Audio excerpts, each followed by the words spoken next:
Hello, I'm Mary Lucas, and for those who don't know me, I'm Richard's wife, and I have a particular interest in the pro life side of our work.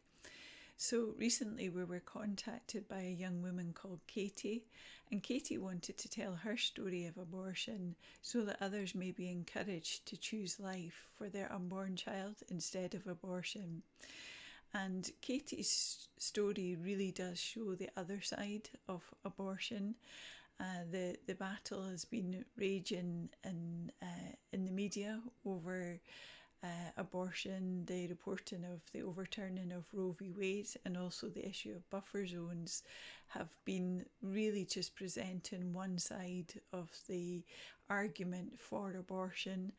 And we just wanted to share Katie's story because it really does show the other side, the side that really shows how easy it is to gain consent for an abortion, that there's no help with looking at other options, the trauma of abortion itself, and also post-abortion stress syndrome. So this is Katie's story. So you were saying you were. So I was 20 years old when I found out I was pregnant. I just turned 20. I actually was with my boyfriend at the time for, I think it had been about 2 years at that point. And 2 or 3 years, I can't remember. So it wasn't as if it was a unstable relationship. We both though still lived with our parents. But it wasn't that we were being extremely careless, but it was more like we had actually been on a contraception that was disagreeing with my body. When I came off of it, my body was just all over the place, to the point where I didn't know if I was going to get that time of the month, if I wasn't, and we were maybe just a bit careless with it because it was like it was supposed to be the contraception took a bit to kind of wear off, so kind of thought we had time, and I found out I was pregnant and would have been May 2012. At first there was kind of a lot of emotions because for me I wasn't straight away like, we can't do this. At first I actually did think, we'd be able to do this. I had a year contract with the council.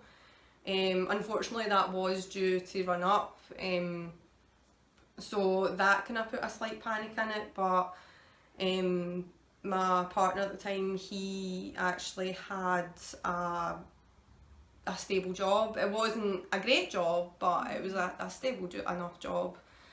At first it was kind of like, right, okay, are we doing this? But he never really confirmed if it was like a yes or a no. It was kind of like, okay, like, if you want to do it, do you know what I mean? Unfortunately, I found out straight away at 4 weeks. So I got to about week 5, and kind of doubt started kind of raining over my head because I didn't think, like, I really wanted kind of him to be like, yes, let's do this, like, I'm so happy and things like that, but it didn't kind of seem that way. I did tell my parents and they were actually very supportive, and they said, if you are needing any help, anything like that, we're quite happy to help. So that kind of gave me a wee bit of a kind of, right, okay, maybe I've got kind of support there.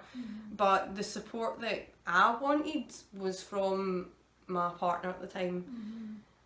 I feel like that was what I needed, but then I felt he was kind of off, and then it got to kind of that week 5 point, and he ended up telling his parents about it. When he told his parents, again, when I look back on it, I know that obviously there would have been so much emotion, you know, going for everyone. The baby is a big thing, but you know, it's a great thing. But one of his parents and a sibling were talking, wanted to speak to me. So I went and I spoke. One of the parents was quite emotional, ended up saying that, you know, we were too young, you know, we didn't even have our own house, we had no money really, to, you know, get things, all that kind of thing. So we ended up, that kind of put even more doubt in my head of what I should do. Eventually I thought, we can't do this, like there's just no way of doing this. So I booked for the abortion. When we, at first, because they have to do 2 pills, my partner did come with me for the first one, and I felt like, looking back, it was too easy. You sit down and they just say to you, is this what you want to do? You know, there's no, you know, there's other options, you know. I mean, obviously no one wants to be on benefits and, you know, live off a universal credit or whatever, you know, it wasn't like that back then, but called that back then, but you know, no one wants to be on those things, you know. What my fear was, would I end up a single mother and on benefits? Would we both, you know, would we break up? Or, do you know what I mean? But personally, looking back, it would have been so much better if they went, right, you know, yes, this is an option, but you know, there's adoption. If you really feel like you wouldn't be able to adopt, I mean, that's a clear sign that you wouldn't want to give up your baby anyway, you know. And then there's also, you know, oh, you could, you know, it's not great, but you know, there's this benefit, there's that benefit, you know, to hold you until, you know, you can work again. There's housing, you know, I know there's different types of, you know, like women's aid, and you know, there's actually so much more help that can actually be given to a woman than what they're saying. You know, you're just walking in and they say, is this what you want? You know, and obviously you're there, you're just, yeah, sure, you know, that's what I want. Obviously I had taken the pill. I remember feeling numb, because you need to go back, and well, 10 years ago, you know, you went back. I took the first one, the kind of 2 days, I just remember feeling kind of numb. I didn't feel anything.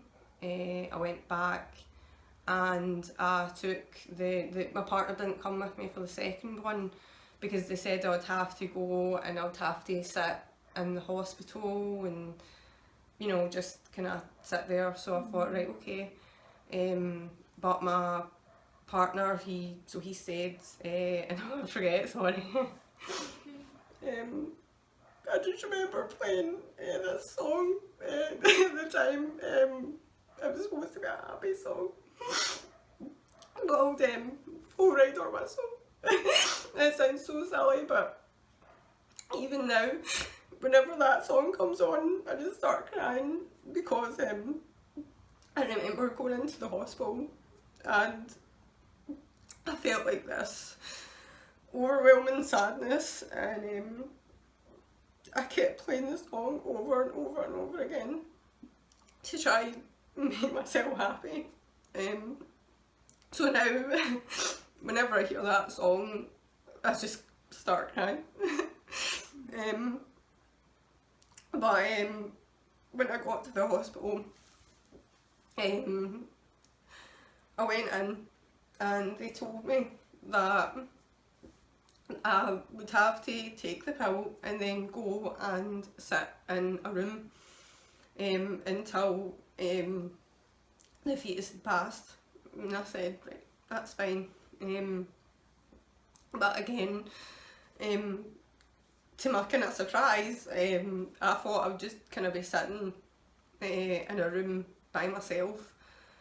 But she showed me into a room and it was full of chairs. What they said were, they were all comfortable chairs. And there was 3 other women sitting there and just in silence. And I sat down, and it was, for me, I mean, I remember I felt so embarrassed as soon as I walked into the room. Like, I just remember sitting down and thinking, I thought I was going to be in a room by myself, or, you know, like, because I just felt so much shame that, I mean, I knew why I was there, they knew why they were there, do you know what I mean? Maybe some were medical, I don't know, but I knew mine wasn't. And I just remember sitting there and the other women just sitting in silence. And it was just such a horrible feeling. And then obviously they told me once you kind of felt it pass, whenever you were going to the toilet and things like that, let them know. And I remember getting the kind of cramps and everything going, and what made me feel horrible was that they say it's a clump of cells, but when I looked down, I just seen this wee kind of sack, and I knew exactly what it was.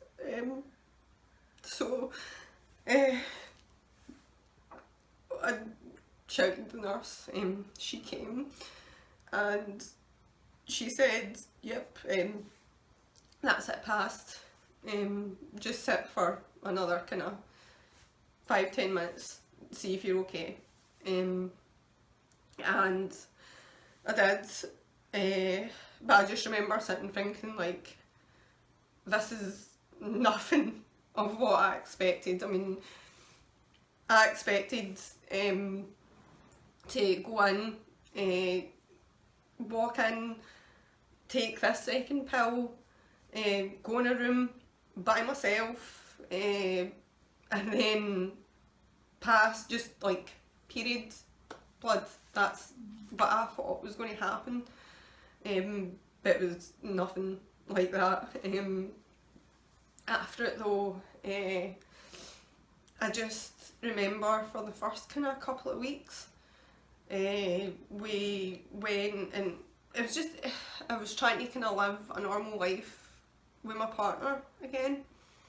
I was asked by people who knew, so his parents, my parents, close friends, how I was.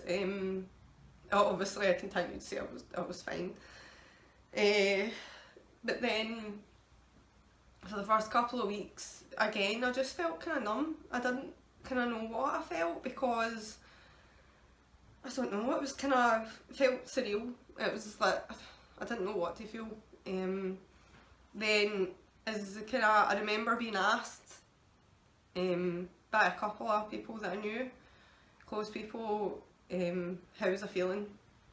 And I just said fine, because I didn't know how to answer, because I couldn't say I was happy. I couldn't say, oh yeah, I was so relieved that I'd done that, but I also couldn't say, like, you know, I'm absolutely miserable. And then as the kind of time went on, I'd say maybe a month after it, I just kept kind of pulling myself down, thinking, oh, why did I do that? That was so horrible, you know. And then must have been a couple of months later I found that all I wanted to do was go out and drink with my friends. That was all I wanted to do. In fact, on Facebook, I find that it comes up your memories, and like from 2012 up to kind of 2014, nearly every weekend it was like, who wants to go out for a drink? Is anyone free to go out for a drink? Who, you know, I just, looking back, I realised that I didn't want to be left with my thoughts. So if I wasn't working, I wanted to be out with my friends. I wanted to be doing something. I did not want to be left with my own thoughts. Because I remember probably about the October, sorry, not the October, the June. So it wasn't too long after it, June, July, we went to a night out, and it was for someone's birthday. We went up to Glasgow, and the night buses come home, they come home at like 3 o'clock in the morning kind of thing. So we got the last night bus, and there's so many stops and things like that, and we were getting off at kind of one of the last stops. And I just remember sitting, everyone else was kind of having a good time, and I just kind of, I felt like at that point I just kind of went low. I just kept thinking about it constantly. I just always remember on the way back in the bus, the sun started coming up because it was the summer, and I just was looking at this gorgeous sunset, and I felt horrible. And when I felt so horrible, I just remember wishing I would just die. I just remember thinking, I just wish this bus would crash or something. I just wanted to die. It was horrible. And then for years, I mean, that was just one thought of many of wanting to die. You know, I'd be doing something like what seemed like mundane, you know, like the time I didn't drive, so it was getting a bus, or, you know, walking over a bridge or something like that and thinking, would this just crash, or maybe I should just throw myself off the bridge, or, you know, it was anything where you can basically manage to kill yourself. But I just kind of kept going, because I mean, I had the support of my parents. I mean, I don't know what would have happened if my parents and my close friends hadn't been there. I don't think I'd be here today if they weren't there.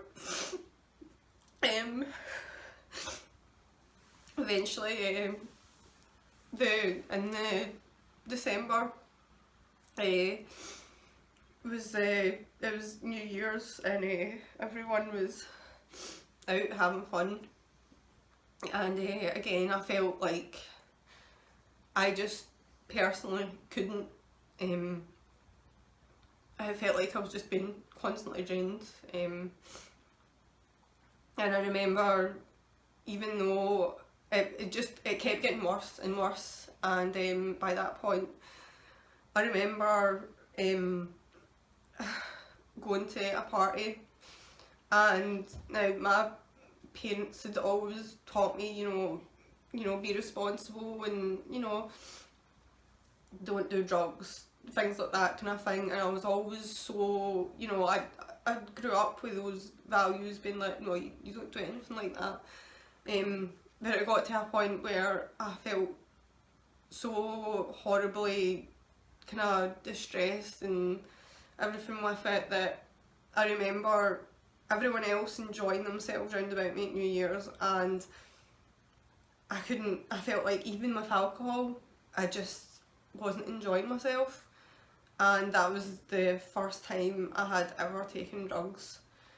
I just remember it was a few lines of cocaine, and I remember thinking to myself, what are you doing? Like, you've never, you know, done this before, why now? But looking back, it was to take away that horrible feeling. And then it started becoming a kind of regular thing. You know, I never did any, you know, really hard drugs, you know. I wouldn't say I was addicted, but it was just something to kind of take that kind of edge off. As the years kind of, I was with my partner for another kind of couple of years after that happened, but again, our relationship slowly deteriorated, and I think it was because I not only looking at myself thinking like this is wrong, I've done wrong and things like that, I kept also looking at him and thinking like, why didn't you stop me? Why did this have to happen, you know? And then our relationship just continuously just get worse. More arguments, things like that. You know, I found sometimes, you know, obviously at the end it was my decision, but I found sometimes that, you know, I would act like a complete psycho, just basically taking it out on him kind of thing. And you know, looking back, it people that didn't know obviously what I was feeling, things like that, would have just thought I was a bit of a nutcase. Again, I wasn't like that prior, you know. I might have moments, or I might have had moments or something like that, but you know, it was getting to the point sometimes where I would end up maybe arguing with my partner, or you know, arguing with like one of his friends or something like that, and then I would like try and walk home from miles away drunk, you know, screaming and shouting my head off and things like that. I just find that it changed my life. And when I met my now husband, I told him, you know, what had happened, everything like that, and he was so supportive. And he's gradually, you know, helped me, you know, get myself back kind of thing, and I do feel so much better now, but that will never ever leave me, ever. You know, sometimes I'll just randomly think about it, and you know, have a wee kind of bubble to myself, or you know, it will never leave you. That's why I find people saying that it doesn't affect women. I actually know another few women who it has deeply affected, and I do not think in any way, shape or form that it should be so easy, especially, you know, getting a pill through the post. I mean, it seems like nothing, like, you know, like any medication, here's a pill, but, you know, after it happens, you know yourself that it was more than just you taking medication to get rid of a clump of cells. You know, it's much more than that. And I think people really need to realise that not only does it affect women, you know, after it happens, it affects them for the rest of their life.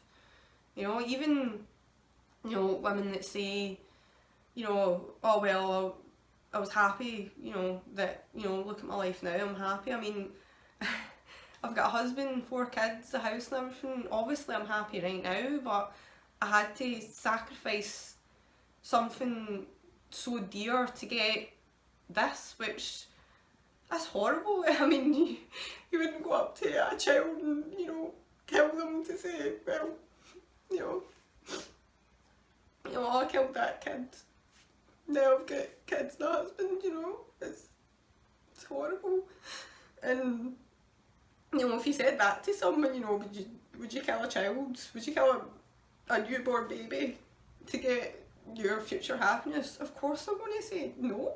Of course I wouldn't, but that's what you're doing. You're killing a baby for your future happiness, which you might be happy in the future, but that will always stay with you, even at moments where, you know, there will be moments where you could be extremely happy, but that is always going to linger over you at some point in your life, and you'll never forget it.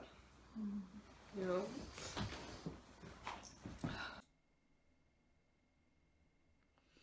So that's Katie's story. It's heartbreaking and it's sad, but it's not unusual.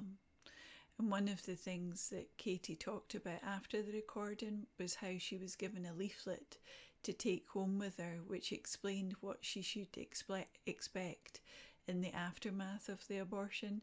And there was also a number to call for post-abortion counselling. And Katie said that she couldn't possibly consider phoning that number because it was an NHS service and it was the NHS that had caused her to suffer so much. So that's Katie's story. We'd be really interested to hear other stories about abortion because this story needs to be told.